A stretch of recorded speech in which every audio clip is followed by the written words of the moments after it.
Before we dive in, viewer discretion is advised. This content is for entertainment. What happens when one of Hollywood's most beloved figures, a man who has spent decades turning personal tragedy into hope for millions, sits down for what should be a routine interview, and instead finds himself under attack from someone he considered a friend? What you're about to witness isn't just another uncomfortable celebrity moment. This is a story of how Whoopi Goldberg launched an unprovoked assault on Michael J. Fox that shocked an entire nation and revealed something dark and disturbing about the nature of celebrity, advocacy, and basic human decency. This is the moment that changed everything. This is the interview that went so catastrophically wrong that it made international headlines. This is a confrontation where America's sweetheart proved that even the kindest souls have their breaking point. And this is the day Whoopi Goldberg learned that some lines once crossed can never be uncrossed. The morning began with promise at the View Studios in New York City. Sunlight streamed to the iconic windows overlooking Manhattan, casting warm golden light across the familiar set. Production assistants moved through their well-rehearsed routines, adjusting camera angles and testing microphone levels with the practiced efficiency of people who had done this hundreds of times before. The energy in the building was positive, excited even. Michael J. Fox was scheduled to appear as a guest, and that was always cause for celebration. After decades in the public eye, after years of living openly with Parkinson's disease, after countless acts of advocacy and fundraising that had genuinely changed lives, Michael remained one of those rare celebrities that everyone loved. No scandals, no controversies, just a good man doing good work and trying to make a difference in the world. The audience filed in with their usual enthusiasm, their excitement heightened by the knowledge that they would soon see Michael in person. Many of them had grown up watching his movies, following his career from the early sitcom days to the blockbuster films, and into his later years as an advocate and author. Some of them were living with Parkinson's themselves, or caring for loved ones with the disease. They had come hoping to hear words of encouragement, to learn about the latest research breakthroughs, to feel connected to someone who understood their struggles. The makeup artists worked their magic backstage while Michael reviewed his talking points with his publicist. He planned to discuss his foundation's latest research initiatives, talk about his new memoir, and share some hopeful stories about patients who had benefited from new treatments. It was familiar territory for him, the kind of interview he had done countless times before, always with grace, always with that trademark humor and optimism that had become his hallmark. What neither Michael nor anyone else in the studio knew was that Whoopi Goldberg had arrived that morning in a peculiar mood. Those who worked closely with her might have recognized the signs, the tight set of her jaw, the distracted quality in her eyes, the way she sat at the table reviewing her notes with unusual intensity. But most people assumed it was just another day at The View where passionate discussions and lively debates were part of the show's DNA. When Michael finally made his entrance, the audience erupted in applause. He moved carefully but confidently across the set, that familiar smile lighting up his face as he waved the crowd. His movements carried the subtle tremors that had become part of his public persona, not hidden, not exaggerated, just there, a reality that he had long ago stopped trying to conceal. The other co-hosts rose to greet him with genuine warmth. Joy Behar beamed as she shook his hand. Sunny host smiled broadly. Sarah Haynes looked genuinely delighted to have him there. Alyssa Farrah Griffin nodded enthusiastically. Everyone seemed happy to have Michael on the show. Everyone except Whoopi. She barely looked up from her notes as Michael settled into the guest chair, offering only the briefest of acknowledgments. The other hosts exchanged quick glances, subtle but telling. Something was off. Those who knew Whoopi well, who had worked with her for years, recognized that this wasn't her typical pre-in focus. This was something else. Something colder. Michael adjusted his microphone, still smiling at the audience, seemingly unaware that the trap had already been set. "So, Michael," Whoopi began without preamble, her voice carrying an edge that immediately cut to the warm atmosphere like a knife through silk. "You're here to talk about your foundation work, but I have to ask, don't you think it's a bit convenient how you always seem to show up right when you need public sympathy?" The words hung in the air like a grenade that hadn't yet exploded. The studio fell instantly, completely silent. The audience members who had been smiling moments before now sat frozen, unsure if they had heard correctly. The other hosts visibly stiffened in their seats, surprise evident on every face. Michael's smile faltered just for a second, just long enough for the cameras to catch the confusion crossing his features before he recovered with practiced grace. "I'm sorry, Whoopi," he said, his voice still friendly but now cautious. "I'm not sure I understand what you mean by that." Whoopi leaned forward in her chair, and there was no mistaking the aggression in her posture now. "Come on, Michael. Every time your career needs a boost, every time you have something to promote, suddenly we're all reminded about your condition. It's almost like you're using it as a crutch." The temperature in the studio dropped 20 degrees. Several audience members gasped audibly. Camera operators exchanged stunned glances, uncertain whether they should keep rolling or cut away. In the control room, producers were likely scrambling, trying to figure out if this was some kind of plan bit or if their host had actually just accused Michael J. Fox of exploiting his own disease. Joy Behar immediately jumped in, her voice sharp with concern. "Whoopi, I think that's a bit harsh, don't you think?" But Whoopi wasn't backing down. If anything, she seemed emboldened by the shock her words had caused. "No, Joy, I think it's a fair question. We're all adults here." She turned back to Michael, her eyes hard. "Michael, you've made millions of dollars talking about Parkinson's disease. How do we know this isn't just another publicity stunt?" Michael's jaw tightened slightly, the only visible sign of his growing discomfort, but his voice remained steady, controlled, professional. "Whoopi, I've been living with Parkinson's for over 30 years. This isn't something I use for publicity. It's something I live with every single day. And if my openness about it helps other people or advances research, then I'm proud of that.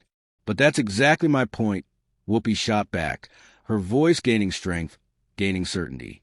"You've turned your disease into a brand. The Michael J. Fox Foundation, the books, the constant interviews. At what point does advocacy become exploitation?" The tension in the room was now impossible to ignore. It pressed down on everyone like a physical weight, making it hard to breathe, hard to think, hard to believe this was actually happening. Suddenly, host tried desperately to redirect the conversation, to steer this runaway train back onto safer tracks. "Michael, why don't you tell us about the latest research breakthroughs your foundation has funded?" she suggested, her voice carrying a forced brightness. But before Michael could even open his mouth to respond, Whoopi interrupted again. "Let me guess," she said with bitter sarcasm. "More money needed, right? It's always more money needed."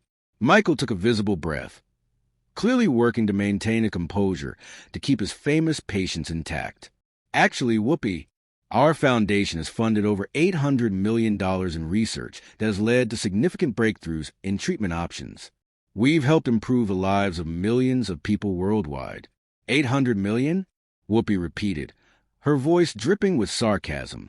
"And how much of that went to administrative costs? How much went to your salary?" The audience was beginning to shift uncomfortably in their seats now, confused murmurs rippling through the rows. This wasn't the feel-good interview they had expected. This was something else entirely, something darker, more disturbing. Michael looked directly at Whoopi, and for the first time, his voice carried a hint of steel beneath the politeness. "I don't take a salary from the foundation. Whoopi, every dollar I put into this cause has come from my own pocket or from generous donors who believe in the mission." Whoopi waved her hand dismissively, as if brushing away an annoying insect. "Right, and I'm sure that's all completely transparent and above board." The implication was clear, and it landed like a slap. Michael's face flushed slightly, but he maintained his composure with visible effort. Sarah Haynes, looking increasingly uncomfortable with each passing second, attempted to lighten the mood and redirect the conversation. "Michael, your memoir talks about finding hope in difficult circumstances. What message do you want to give to people who are facing their own health challenges?" Michael smiled gratefully at Sarah, clearly relieved to have a genuine question to answer. But before he could speak, Whoopi interjected once more, her voice now carrying a mocking tone that made several audience members wheeze. "Oh, here we go with the inspirational speech. Let me save everyone some time. It's probably something about never giving up and finding the silver lining, right?" The audience began to murmur more loudly now, their discomfort giving way to disapproval. This had crossed a line from tough questioning into something that felt like bullying. Michael took a deep breath, visible, gathering himself, and then did something unexpected. He looked directly into the camera, speaking past the host to the viewers at home. You know what? I came here today because I believe this was a platform where important conversations could happen. I thought we could discuss the real issues facing people with Parkinson's disease and their families. Important conversations, Whoopi laughed. And it was a harsh, bitter sound. Is that what we're calling sales pitches now? Michael's composure finally began to crack. Hairline fractures appearing in that famous patient's. Sales pitches. Whoopi, I'm trying to talk about people who are suffering, people who need hope, people who need research to find better treatments, and maybe even a cure someday. And you're the savior who's going to deliver that cure, right? Whoopi challenged, leaning back in her chair with her arms crossed. The Hollywood hero riding in to save the day. No, Michael said firmly, his voice growing stronger despite his trembling hands. I'm just someone who refuses to give up, and I'm someone who believes that when you have a platform, you should use it to help others. Joy Behar had heard enough. Her face was flushed with embarrassment and anger as she turned on her co-host. Whoopi, what is going on with you today? This is completely inappropriate.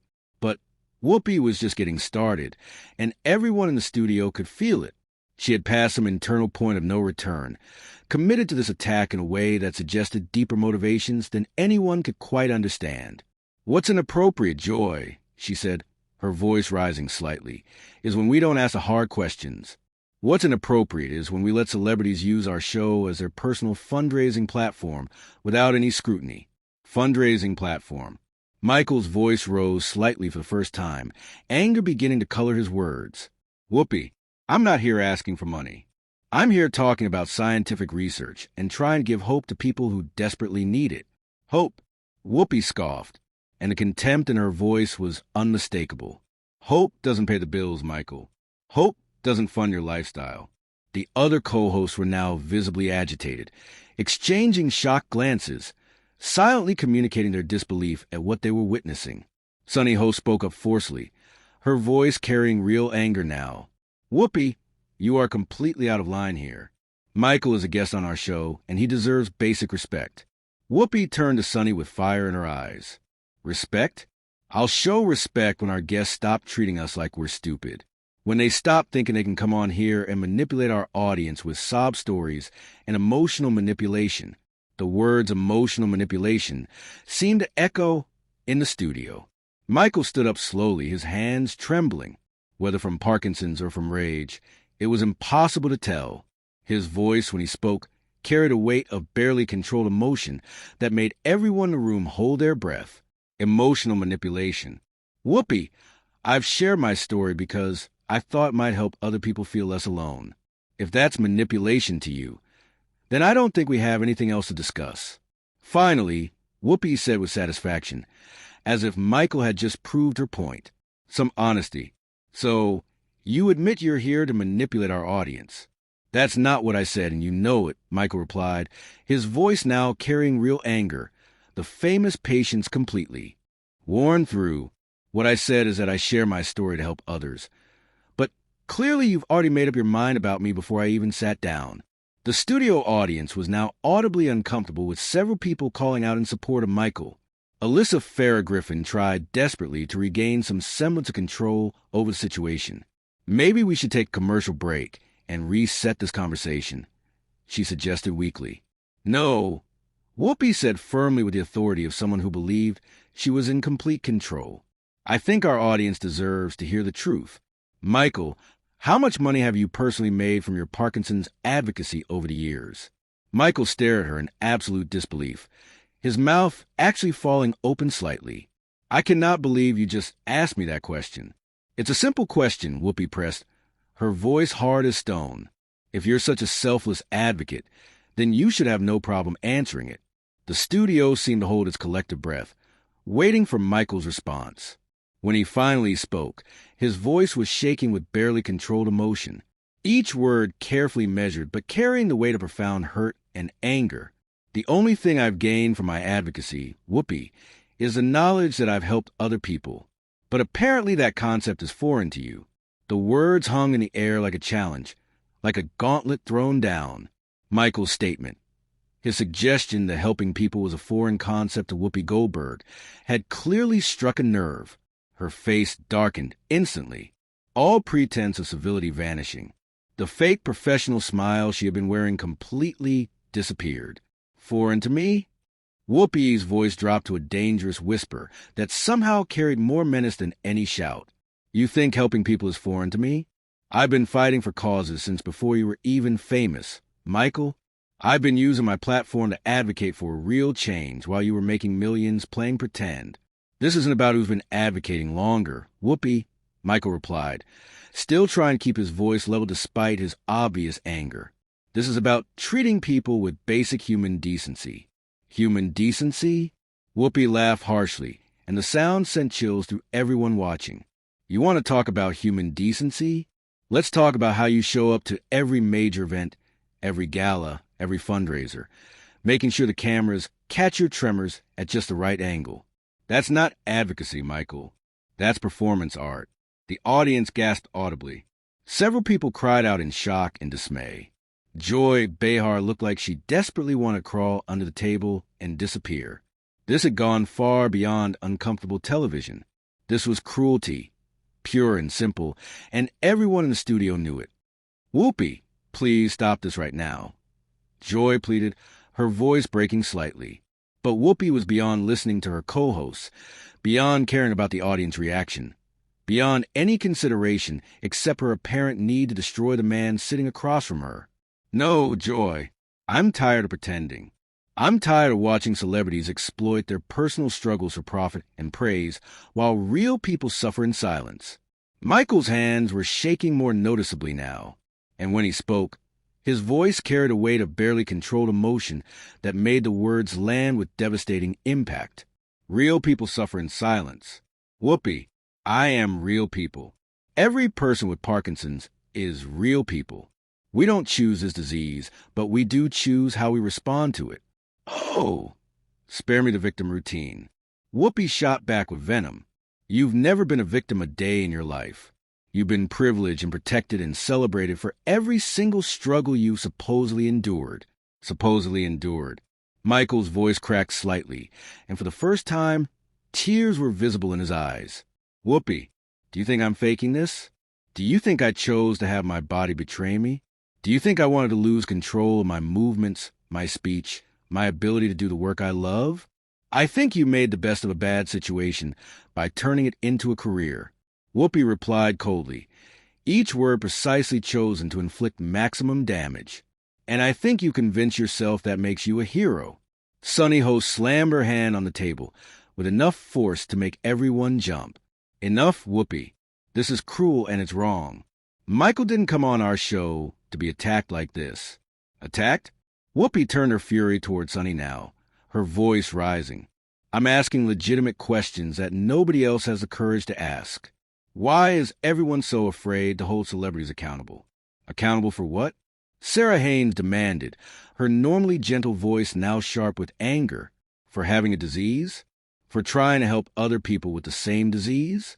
What exactly are you trying to hold them accountable for? For profiting from suffering, Whoopi declared as if it were self-evident. For making millions of dollars talking about Parkinson's while there are people who can't afford their medications, who can't get proper care, who are struggling just to survive. Michael stood up again, this time with more force, his chair scraping against the floor. His voice, when it came, was powered by righteous anger and wounded dignity. You think I don't know about those people? You think I don't think about them every single day, Whoopi? The reason I do this work is because of those people. Every dollar our foundation raises, every bit of awareness we create, every research study we fund, it's all for those people. Your foundation will be emphasized mockingly. Your research, your awareness, it's all about you, isn't it, Michael? No, Michael said firmly, his voice gaining strength from his conviction. It's about finding better treatments. It's about finding a cure. It's about making sure that the people who come after me have better options than I had. Better options? Whoopi repeated with bitter sarcasm. Like what? Like becoming celebrity advocates? Like turning their diseases into brands? The studio audience was now actively booing Whoopi, but she seemed completely oblivious to their disapproval, lost in her own angry crusade. Michael looked out at the audience, then back at the co-hosts, most of whom were staring at Whoopi in absolute horror. "You know what, Whoopi?" Michael said, his voice gaining a new quality. Not just anger anymore, but something deeper, sadder, more profound. "I came here today hoping to have a conversation about hope, about research, about the amazing progress we've made in understanding Parkinson's disease. Instead, I find myself defending my right to exist as someone with a chronic illness." "Nobody's questioning your right to exist," Whoopi snapped. "I'm questioning your right to exploit that existence for personal gain." "Personal gain?" Michael's voice rose, and now there was no hiding the emotion. "Whoopi, do you know what my personal gain has been? I've gained the knowledge that my tremors will get worse. I've gained the certainty that my voice will continue to change. I've gained the understanding that every day will be a little bit harder than the one before. And you've gained millions of dollars in donations, book deals, speaking fees, and public sympathy." Whoopi countered without missing a beat. "Don't pretend like this hasn't been profitable for you." Alyssa Farrah Griffin tried one more time to intervene, her voice carrying a note of desperation. "Whoopi, we really need to change direction here. Our audience came to hear about Michael's important work, not to witness character assassination." "Character assassination?" Whoopi turned on Alyssa. "I'm the only one here willing to ask the hard questions. Everyone else is too stoic to see what's really happening." Michael took a step closer to Whoopi's desk, and everyone in the studio could see the tremor in his hands, could see the emotion on his face, could feel the building storm. "What's really happening, Whoopi, is that you've decided to attack a guest on your show for reasons I don't understand. What's really happening is that you're using your platform to spread cynicism and doubt about legitimate advocacy work." "Legitimate?" Whoopi stood up to face him. "You call it legitimate when you charge $50,000 for a speaking engagement about living with Parkinson's?" "I donate those fees to research," Michael replied quietly, with the simple dignity of someone stating an obvious truth. "Every single dollar." "According to who?" Whoopi challenged. "According to your publicist. According to your foundation's tax forms that nobody ever reads." "According to truth," Michael said simply, his voice carrying absolute conviction. "But apparently you're not interested in the truth." "The truth?" Whoopi's voice was getting louder now, more aggressive. "The truth is that you've built an empire on the back of a disease. The truth is that you've convinced the world you're a saint when you're really just another Hollywood opportunist." The other co-hosts were now standing trying to physically get between Whoopi and Michael. Joy Behar was frantically signaling to producers, making desperate cutting motions across her throat. The audience was becoming increasingly vocal in their disapproval of Whoopi's behavior, with some people actually standing up and booing. "Opportunist," Michael repeated slowly, letting the word hang in the air. "Whoopi, if wanting to help other people makes me an opportunist, then I'll wear that label proudly. But I won't sit here and let you diminish the real struggles of millions of people with Parkinson's disease just because you've decided to make me your target today." "Your target?" Whoopi laughed bitterly. "Michael, you made yourself a target the moment you decided to turn your personal struggle into a public commodity." "A commodity?" Michael's voice was now shaking with genuine anger. The famous composure completely shattered. "Whoopi, my struggle isn't a commodity. It's my life. It's my reality.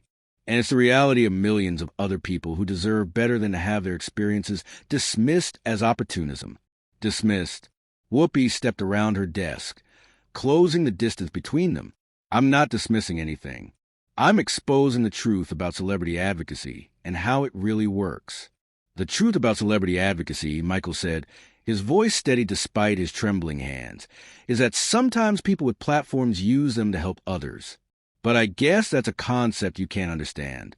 The tension had reached a critical point, a moment of no return.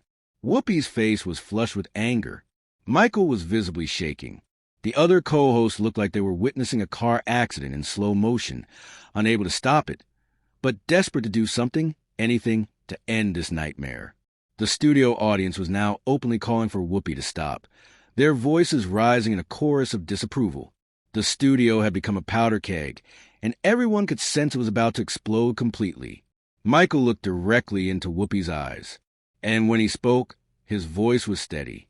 Despite the tremor in his hands, despite the tears that threatened to fall, despite everything. Whoopi, I've spent 30 years trying to understand this disease. 30 years trying to help find treatments. 30 years trying to give hope to people who feel hopeless. If you can't see the value in that, then I genuinely feel sorry for you. You feel sorry for me. Whoopi's voice reached a new level of indignation. I don't need your pity, Michael. What I need is for celebrities to stop thinking they're saving the world when they're really just saving their careers.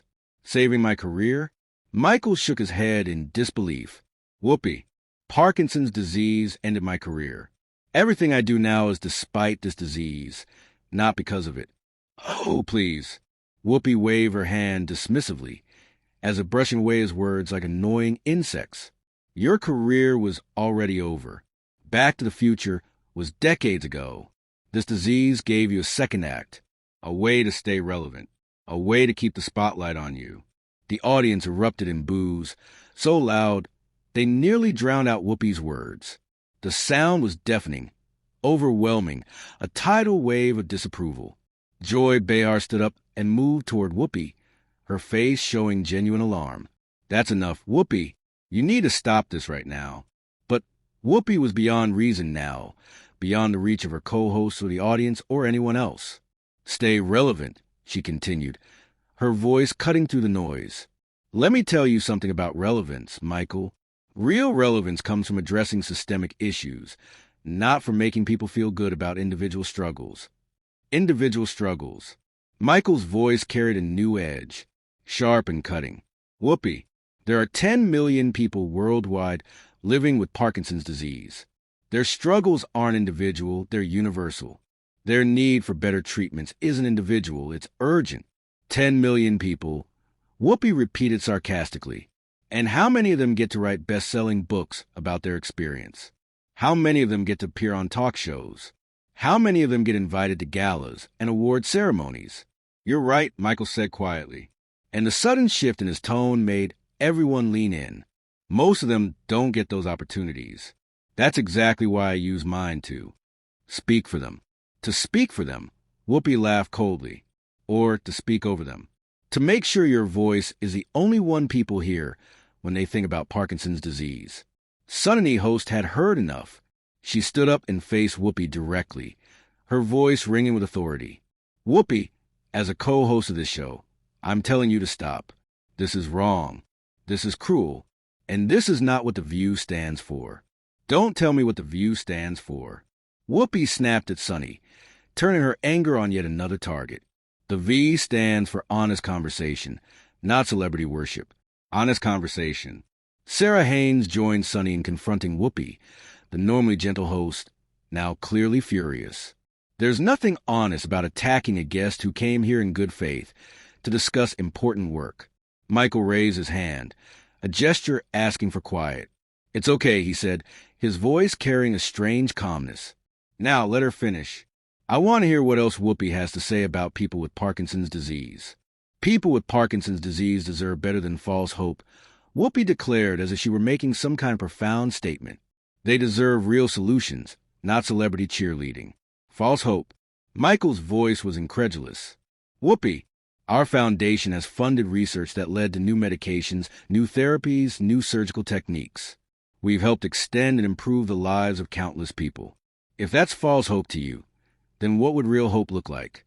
Real hope, Whoopi said, warming to what she clearly believed was her strongest argument would be addressing why healthcare is so expensive that people can't afford their medications. Real hope will be fighting for universal health care instead of charity fundraisers. You think I don't support universal health care? Michael asked, genuine confusion in his voice. You think advocacy for research and advocacy for policy can't coexist? Whoopi, we can fight for better treatments and better access at the same time. Can we? Whoopi challenged. Or does your celebrity advocacy actually make it easier for politicians to ignore systemic problems? Why fix healthcare when Michael J. Fox is raising money for research? The audience was now actively hostile toward Whoopi, with people shouting for her to apologize, to stop, to do anything other than continue this cruel assault. Alyssa Farrah Griffin tried to address the audience. "Folks, let's please keep this respectful," she said weakly. But Whoopi turned toward the audience with fire in her eyes. "Respectful? You want me to be respectful to someone who's built a fortune on the back of human suffering? A fortune on human suffering." Michael's composure finally snapped completely, the careful control he'd maintained dissolving like paper in rain. "Whoopi, I've given away more money to Parkinson's research than most people will see in their lifetime. I've used every platform I've been given to advocate for better treatments and better care.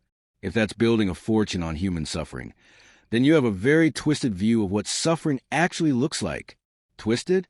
Whoopi stepped even closer to Michael. "What's twisted is a system that celebrates celebrities for doing what should be the government's job.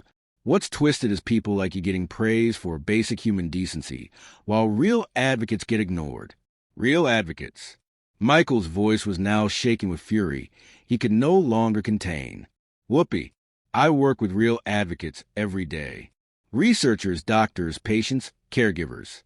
They don't seem to have a problem with celebrity advocacy. In fact, they welcome it because it brings attention and resources to their work." "Of course they welcome it." Whoopi shot back. "You're bringing them money, but at what cost?" "At the cost of real systemic change, at the cost of meaningful reform." Joy Behar had moved to the producer's booth and was having an animated conversation with someone off camera. She returned to her seat looking grim, almost frightened. "Whoopi, I've just been told that we need to wrap this segment immediately." "Wrap it?" Whoopi looked surprised. "We're just getting to the important part of the conversation." "The important part?" Michael looked at her in amazement. "Whoopi, what we've been having isn't a conversation. It's been a character assassination. You invited me here under false pretenses, and then spent the entire time attacking me personally." "False pretenses." Whoopi's voice reached a crescendo. "Michael, I invited you here to have an honest discussion about celebrity advocacy, and that's exactly what we've had." "No," Michael said firmly with absolute certainty. "What we've had is you making assumptions about my motivations, dismissing my work, and insulting millions of people who live with Parkinson's disease every day." The producers were now clearly visible in the background, making cutting motions across their throats, their faces showing genuine panic. Sunny Host looked directly into the camera, trying to salvage something from this disaster. "We're going to take a commercial break, and when we come back, we'll have a different segment." "Different segment?" Whoopi looked confused, as if she genuinely couldn't understand why anyone would want to end this. "We're not done here." "Yes, we are, Joy," Behar said firmly, her voice carrying real authority now. "Whoopi, this needs to end now."